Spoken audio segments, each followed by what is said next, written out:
Hello guys, I am Arvind and welcome to this session. And in this session, we are going to discuss real constants in C programming. So let's get started.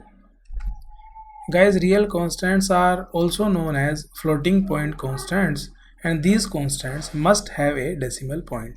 And we can write these real constants into two forms. First form is fractional or floating point form, and second form is exponential form. So let's take a look at each of them.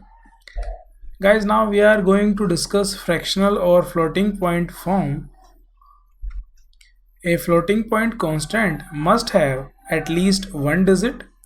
It must have a decimal point. It could either be positive or negative. Default sign is positive. No commas or blanks are allowed within a real constant.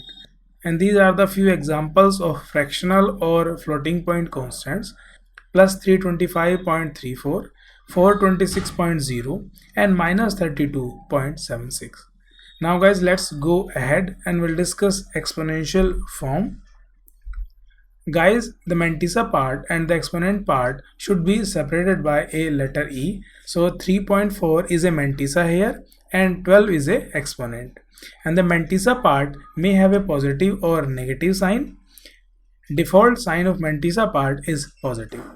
Moving forward guys, the exponent must have at least one digit, which must be a positive or negative integer. The default sign of exponent is positive. The range of real constants expressed in exponential form is minus 3.4 E38 to plus 3.4 E38. And these are the few examples of exponential constants, such as plus 3.2 E minus 5, 4.1 E8, minus 0.2 E3, and minus 3.2 E minus 5. So guys, I hope it is clear to you, and thank you so much guys for watching this video. Just in case you liked it, do not forget to like and subscribe. I will see you then in the next video.